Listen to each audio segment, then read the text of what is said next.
Alors, Georges-Patrick Glaise, on a maintenant l'habitude de vous recevoir sur le plateau. Oui. Hein, ça fait au moins la 4e ou 5e fois que vous venez nous parler de vos romans. Donc là, on en est au 17e roman. 17e roman, en pas effet. 18e, d'accord. Oui. Et le 7e chez Calman Levy. Exact. Voilà. Donc, le crépuscule des justes. Voilà. Le crépuscule des justes, en effet. Alors C'est un roman qui, disons, se passe dans la région, en effet, principalement autour du lac de Montbel, entre Sainte-Colombe et Chalabre, dans ce que j'appelle l'Aude ariégeoise, cette Aude qui regarde vers l'Ariège, en fin de compte. Et ça raconte l'histoire d'un monsieur qui a 35-40 ans et qui vient chercher un peu dans ce pays qu'il ne connaît pas qui était son père. Il s'appelle Darmon, Roger Darmon, et il est le fils d'un certain Francou Darmon. Et ce François Darmon, dit Francou, il a disparu mystérieusement en 1962. Et donc son fils cherche à savoir qui il était. Parce qu'on n'a jamais dit beaucoup de choses sur son père.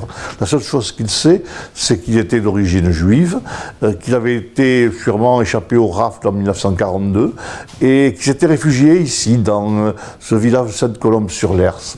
Et donc il mène son enquête, et cette enquête va le conduire à découvrir le secret un peu de l'histoire de son père, un secret qui est sur une connotation presque policière, je vais dire, parce que derrière tout ça, il y a une sombre machination et des notables qui sont mêlés. D'accord. Donc il y a toujours deux choses récurrentes quand même dans les romans. C'est la quête d'identité. Oui, c'est un homme en quête d'identité parce qu'il cherche à savoir d'où il vient pour mieux savoir vers où il va, pour éclairer en quelque sorte les chemins de sa vie. Et en faisant cette démarche, il rencontre une jeune femme, une jeune veuve, qui, elle aussi, a connu un destin un peu difficile, puisque son mari est décédé dans un accident de tracteur, et les deux affaires sont finalement liées l'une à l'autre. Et alors, donc, deuxième chose récurrente souvent, c'est la guerre, la Première Guerre mondiale, la Seconde Guerre mondiale. Dans les romans, c'est souvent... C'est toujours un peu lié, surtout ici la Seconde, et puis un peu les années 60, puisque ce roman se termine en 1962, au moment, à la fin de la guerre d'Algérie. Et c'est un roman à la fois qui est un roman émouvant, romanesque, mais un roman aussi qui a une intrigue solide et qui vous conduit sur les chemins de la mémoire. Cette mémoire que l'on cultive et dont on cherche à savoir quels en sont les tenants pour mieux se construire soi-même en fin de compte.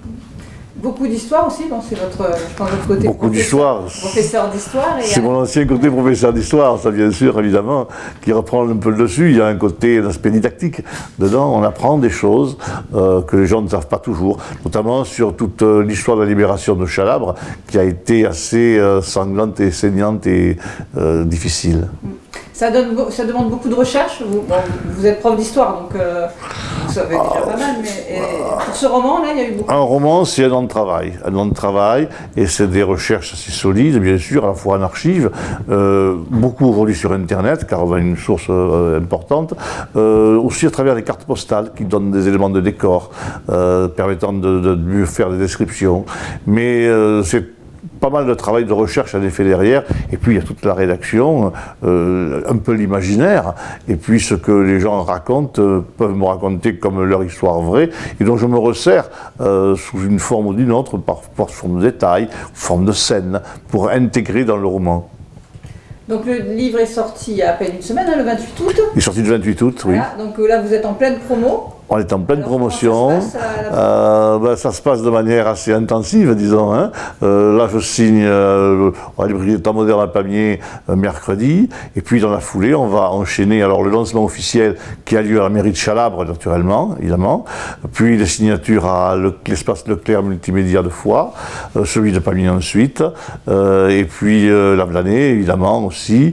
Mirepoix, évidemment. Et puis, ensuite, on s'évadera pour quitter la région, pour partir début octobre au salon du livre de Roya-Chamalières, qui est à côté de Clermont-Ferrand. C'est un gros salon de 120 auteurs où on tape dans la dimension nationale, avant bien sûr de gagner le salon de Brive début novembre. Et maintenant, donc, je suppose que le 18e roman, ce sera vraiment le 18e Et déjà en gestation, on peut en savoir un petit Il est peu. en effet en gestation, il n'a pas de titre pour l'instant. C'est un roman qui se passera normalement dans le Terrefort, c'est-à-dire la région de Saint-Martin-d'Oyde, en Ariège. L'histoire d'une famille de Hobereaux entre 1904 et 1960. Une famille qui est prise dans le vent de l'histoire et qui est soumise à ses contradictions et à la tentation, bien sûr, de suivre ce qu'a été l'histoire de certains à l'époque, c'est-à-dire une tentation un peu fascisante, et qui va partir donc ensuite en Indochine pour se blanchir et se faire oublier. Hein.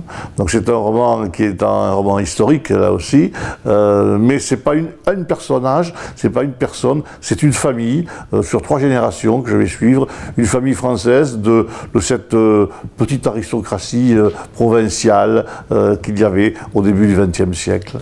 Et c'est un roman qui sera donné à l'éditeur au mois de mars 2020 pour une parution à la rentrée littéraire 2020, mais ça c'est encore une autre histoire. D'accord, donc rendez-vous dans un an. Rendez-vous dans un an. Moi j'ai lu Le Crépuscule des Juges, je me suis bien régalée.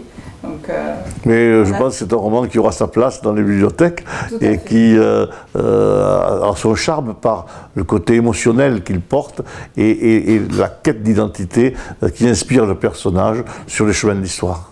Bien. Ben, rendez-vous très bientôt. Merci beaucoup. Merci.